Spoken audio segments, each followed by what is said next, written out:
సంస్థాపనార్థాయ సంభవామి యుగే యుగే. నమస్కారం. శ్రీ శ్రీ శ్రీ ఆచార్య ప్రబోధానంద యోగీశ్వర్లు వారికి, జగద్గురు అయినటువంటి శ్రీకృష్ణ భగవంతునికి నమస్కరించుకుంటూ ఈరోజు త్రైతారాధన గురించి, భక్తి యోగం గురించి, ఆధ్యాత్మిక రహస్యాలను తెలుసుకుందాం. త్రైతారాధన పూర్తిగా భావపూరితమైనది. ఇది భక్తి యోగానికి సంబంధించినది. కర్మయోగము, బ్రహ్మయోగము, భక్తి యోగమును మనకి భగవద్గీతలో తెలియచేశారు. జ్ఞానము సూక్ష్మమైనది. స్థూలముతో సూక్ష్మ జ్ఞానమును తెలుసుకుందాం. జ్ఞానము సూక్ష్మమైనది. స్థూలముతో సూక్ష్మ జ్ఞానములు తెలుసుకుందాం. స్థూల విషయములు సూక్ష్మ విషయములతో కూడుకొనే ఉండును జ్ఞానము. 40% స్థూలము, 60% సూక్ష్మము తెలియజేశారు జ్ఞానాన్ని. ఈ జ్ఞానము బుద్ధి చతురతను బట్టి ఉండును. స్థూలము సూక్ష్మము రెండు అర్థమైతేనే సంపూర్ణ జ్ఞాని అగును అని స్వామివారు గ్రంథాల్లో భగవద్గీతలో తెలియజేశారు. భగవద్గీత అంతా బ్రహ్మయోగము, కర్మయోగము గురించి చెప్పి ఎలా ఆచరించాలి, బ్రహ్మయోగము కర్మయోగంలో ఏ ఆచరణలు ఉంటాయి, ఏ ధర్మాలు ఉంటాయి అని తెలియచేసి భగవద్గీత అంతా చిట్ట చివరిలో భక్తి యోగాన్ని తెలియజేశారు. భక్తి యోగము చిట్ట చివరిలో 2 శ్లోకాల్లో తెలియజేశారు. ఇక్కడ కర్మయోగము, బ్రహ్మయోగము తరువాత భక్తి యోగాన్ని అనుసరించండి, ఆచరించండి అని కూడా తెలియజేశారు భగవద్గీతలో. ఇట్లు ఒకదాని తర్వాత మరొక దానికి అవకాశము ఇవ్వమని కూడా పరమాత్మ భక్తి యోగంలో తెలియజేశాడు. బ్రహ్మయోగము చేయగలిగితే చెయ్యండి, కర్మయోగం చేయగలిగితే చెయ్యండి అని తెలియచేసి ఒకదాని తర్వాత ఒకటి దానికి అవకాశం ఇవ్వండి అని కూడా తెలియజేశారు పరమాత్మ. పరమాత్మ నిరాకారముగా ఉన్నప్పుడు కానీ, లేక పరమాత్మ సాకార రూపముగా ఉన్నప్పుడు కానీ ఆయన మీదే భక్తి, ఆయన మీదే ఆరాధన, ఆయన మీదనే నమస్కారము, ఆయన మీదే మనోధ్యాస కలిగి ఉండటమే మహాభాగ్యమగును. వాని పద్ధతే వానిని పరమాత్మకు ప్రియునుగా చేసి ఆయన సన్నిధికి చేర్చును అని ఇక్కడ భగవద్గీతలో తెలియజేశారు భక్తి యోగంలో. ఇది ఎంతో గొప్ప సారాంశమైన సందేశము. 65వ శ్లోకములో తెలియచేసి ఇలా 66లో భగవద్గీత అంతయు ధర్మములను బోధించి వాటి చేతనే కర్మయోగము, బ్రహ్మయోగము చేయండి అని చెప్పి ఈ 2 యోగముల ద్వారా కర్మను నాశనము చేసుకొని మోక్షము పొందమని చెప్పిన భగవంతుడు గీత మొత్తము సారాంశములో ఇంతవరకు చెప్పిన యోగ ధర్మములను వీడి నన్నే శరణం పొందుము అన్నాడు. 2 యోగ పద్ధతులను చెప్పి చివరిలో సూక్ష్మములో మోక్షమును కూడా తెలియజేశాడు. పరమాత్మ సాకారముగా ఉన్నప్పుడే కాక నిరాకారముగా ఉన్నప్పుడు ఆచరించవలసిన భక్తి మార్గము బోధించగా ఈ 2 శ్లోకముల్లో 2 యోగముల ద్వారా కొన్ని జన్మల వరకు అయిపోని కర్మ 3వదైన భక్తి యోగములో ఒకే జన్మలో అయిపోయి ఆ జన్మలోనే పరమ తండ్రి, పరలోక రాజ్యాధిపతి అయిన పరమాత్మను చేరవచ్చును అని ఈ 2 శ్లోకముల్లో తెలియజేశారు. కర్మయోగము, బ్రహ్మయోగము ద్వారా కర్మ కాలిపోవలసి ఉన్నది. భగవద్గీతలో అంతా చెప్పినది ఈ కర్మయోగము, బ్రహ్మయోగం ద్వారా కర్మ కాలిపోవలసి ఉన్నది, మీరు ఇవే ఆచరించండి అని కూడా స్వామివారు తెలియజేశారు. కానీ చివరిలో చెప్పిన భక్తి యోగములో జ్ఞానాగ్ని లేదు, యోగ సాధన లేదు, యోగి కృషి లేదు. కేవలము శరణం వేడి తన్ను తాను పూర్తిగా సమర్పించుకొని తాను శూన్యముగా నిలిచిపోవటమే. అంత మాత్రముననే భయంకర కర్మలన్నీ నిష్ఫలమై పోవును. తన్ను తాను సమర్పించుకుంటేనే భయంకర కర్మలన్నీ నిష్ఫలమై పోవును. పరమాత్మే స్వయంగా కర్మలన్నింటినీ క్షమించి వేసి తన వద్దకు చేర్చుకొనును. అందుకే ఆ భక్తి యోగమే ఈ త్రైతారాధన గ్రంథంలో స్వామివారు స్పష్టంగా తెలియచేశారు. ఈ 3 రోజుల ఆరాధననే త్రైతారాధన గ్రంథముగా మనకు తెలియచేశారు. ఇది పూర్తిగా భక్తి యోగములకు సంబంధించినదే త్రైతారాధన. మరికొంత వివరముగా క్లుప్తంగా తెలుసుకుందాము. ఆదివారం సృష్టికి, సోమవారం స్థితికి, మంగళవారం లయకు గుర్తుగా పూర్వము పెద్దలు కొన్ని గుర్తులను చూపించి కొన్ని ఆచరణలు తెలియచేశారు. విశ్వమునే సృష్టించి నడిపించు స్వయం శక్తిపరుడైన పరమాత్మ ఆరాధనతో కూడుకున్నదే ఈ 3 రోజుల ఆరాధన. ఈ ఆరాధనలో నిన్ను నీవు గుర్తించుకొనుటకు, దైవభావం పొందుటకు మంచి అవకాశము కలదు. ప్రపంచములో ఉత్తర దక్షిణ దిశలలో వ్యాపించి ఉన్న అయస్కాంత శక్తి ప్రత్యేకించి ఆదివారములలో మానవుని మీద ఎక్కువ ప్రభావము చూపుతుంది. ఒక్క మానవుల మీదే కాకుండా పంచభూతముల మీద కూడా ఈ ప్రభావము చూపుతుంది. త్రైతారాధన అన్ని ఆరాధనల కంటే మించినదై దైవమునకు దగ్గరగా తీసుకుని పోవును. ఈ ఆరాధన అన్ని ఆరాధనల కంటే మించినదై గొప్ప అనుభూతిని కలిగిస్తుంది, గొప్ప తృప్తిని ఏర్పరుస్తుంది. ఇది భావపూరితమైనదే. ఈ ఆరాధన భావపూరితమైనదే. కేవలము ఇది భావపూరితమైన యోగము. ఇది ఈ ఆరాధన 3 రోజులు ఆచరించే పద్ధతిని స్వామివారు మనకు తెలియచేశారు.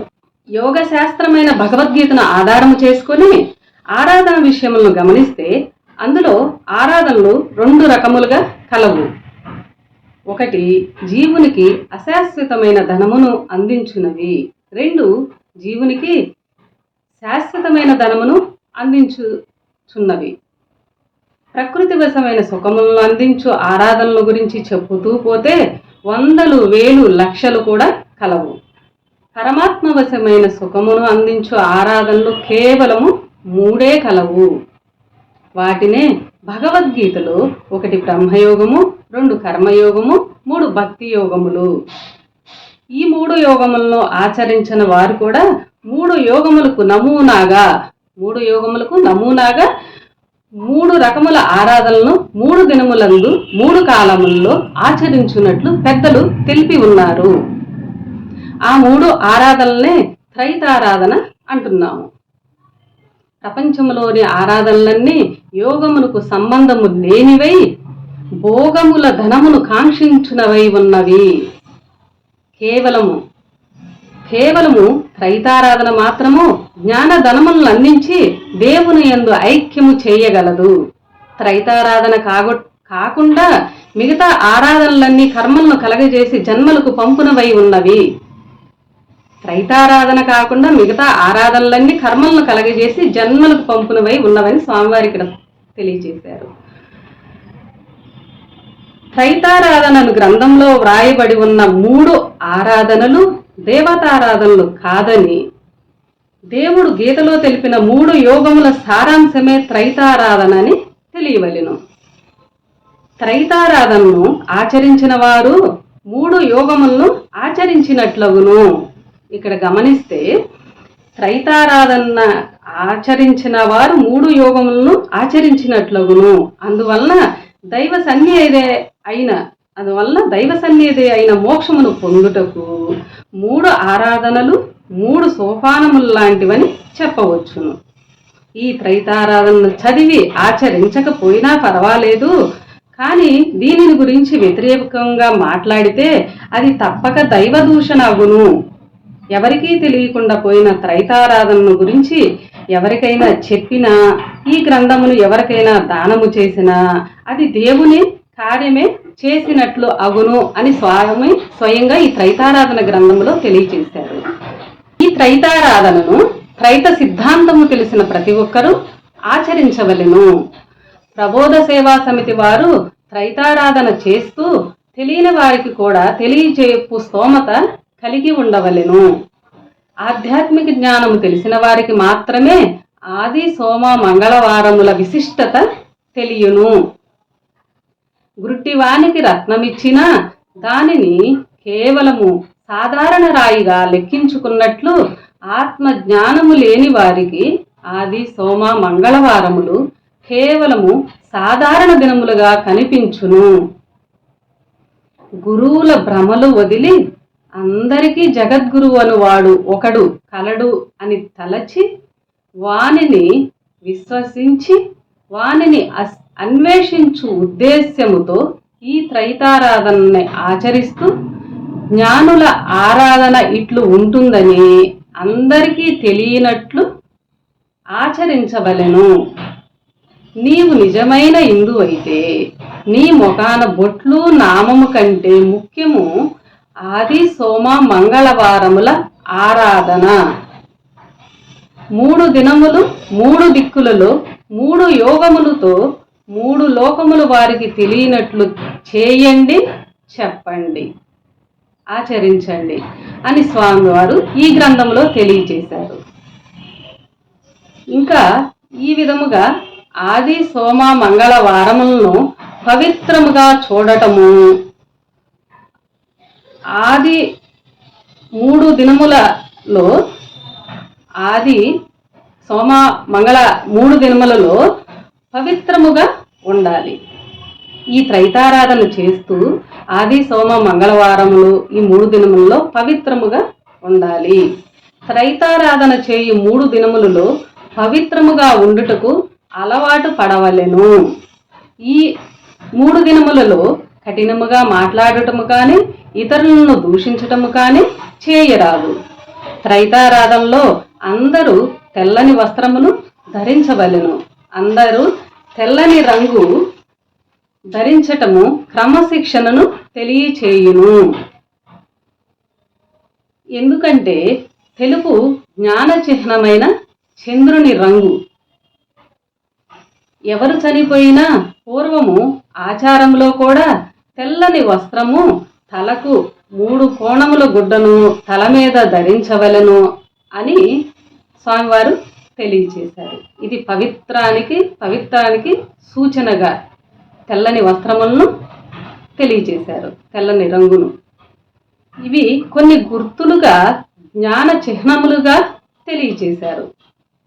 పూర్వము పెద్దలు మన స్వామివారు కూడా తెలుపు రంగుకు ఒక ప్రత్యేకమైన అర్థం, స్థానం ఉన్నాయి అని తెలియచేశారు మనకి. అదేంటి మరి కర్మయోగంలో బ్రహ్మయోగంలో ఈ ఆహారము వస్త్రములు అనేవి నియమాలు లేవు కదా అని మనం అనుకుంటాము. ఆహారం గురించి చెప్పలేదు, కర్మ ప్రకారమే ఆహారం లభిస్తుంది, కర్మ ప్రకారమే దుస్తులు లభిస్తాయి. మరి ఇక్కడేంటి ఇక్కడ అని మనం యోచిస్తే ఇది పూర్తిగా బ్రహ్మయోగము కాదు, కర్మయోగము కాదు, ఇది భక్తి యోగము. ఈ భక్తి యోగంలో స్వామివారు కొన్ని ఆచరణలు కూడా తెలియచేశారు.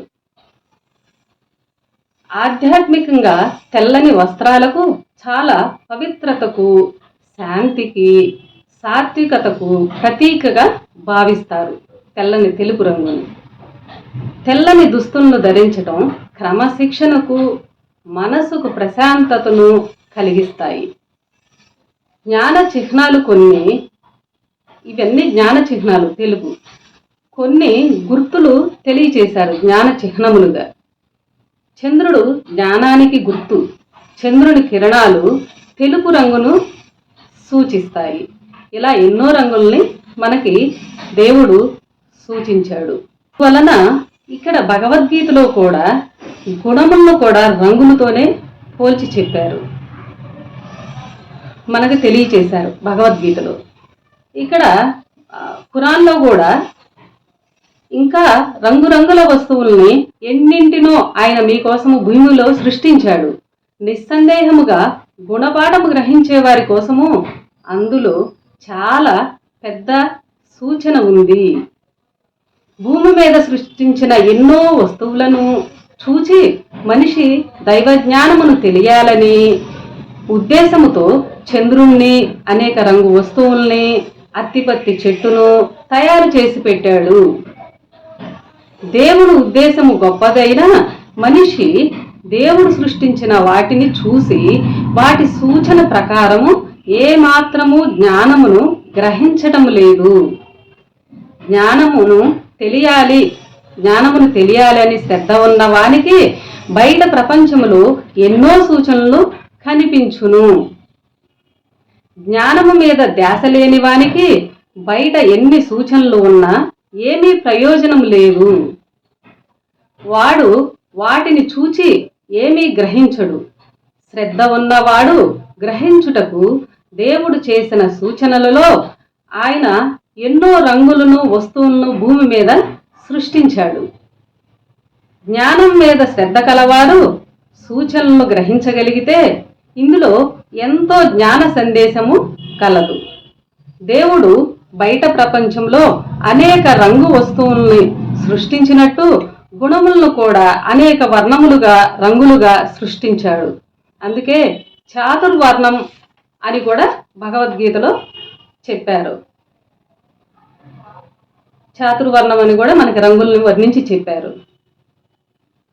అందుకే కొన్ని మనకి సాంప్రదాయాల రూపంలో కూడా స్వామి పెద్దలు పూర్వం నుంచి తెలియజేశారు. ప్రపంచ సంబంధము అయినటువంటివి అన్నీ ఉత్త ఆదాయములే. దైవ సంబంధమైన వివరము ఉంటే అది సాంప్రదాయమే. బ్రహ్మ విద్య సూత్రబద్ధత, శాస్త్రబద్ధత లేని కార్యములు సాంప్రదాయములు కాదు. ఒక పనిని దైవజ్ఞాన అర్థముతో కూడుకున్నది అని తెలిసి చేసినప్పుడు అది సాంప్రదాయము అగును. దైవజ్ఞానము కలిగిన పనిని హిందూ సాంప్రదాయం అని కూడా అనేడివారు. దైవజ్ఞానమున్న ఏ కార్యమైనా హిందూ సాంప్రదాయమే.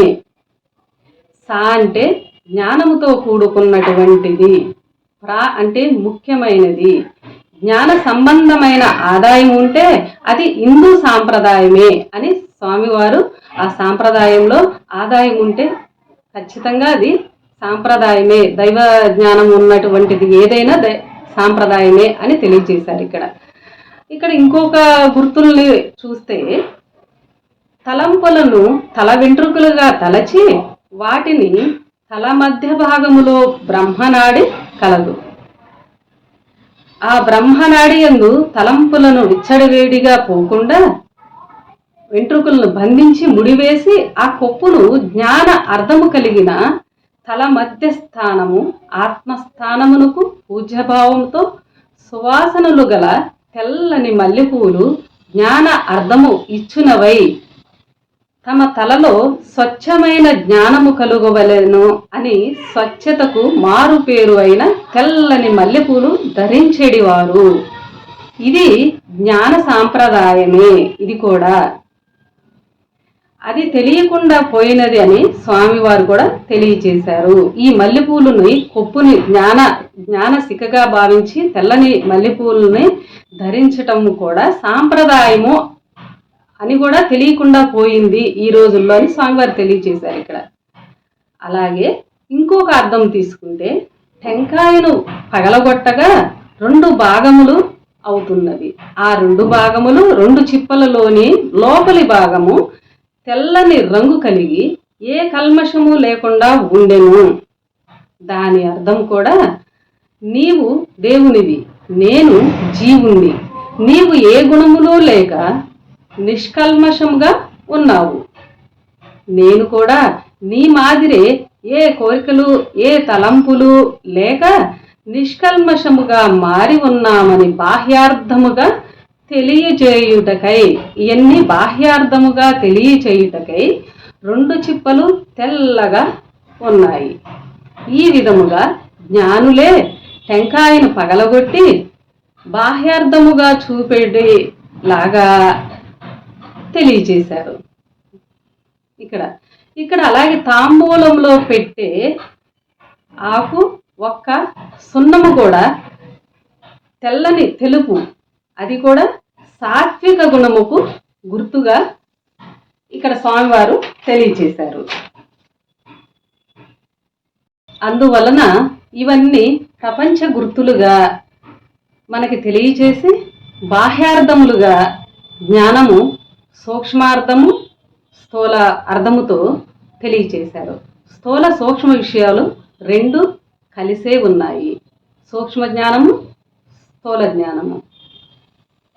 ఇది తెలుసుకోవాలి, ఈ భక్తి యోగమును ఆచరించి లాభపడాలి అంటే త్రైతారాధన గ్రంథము చదివి ఈ గ్రంథముల యొక్క జ్ఞానాన్ని మనం అర్థం చేసుకుంటే అది భక్తి యోగమే అవుతుంది. కాబట్టి అందరూ త్రైతారాధన గ్రంథం చదవండి, 3 రోజుల ఆరాధనను చేయండి, అందులో ఉన్న ధనాన్ని పొందండి. అందరికీ నమస్కారం.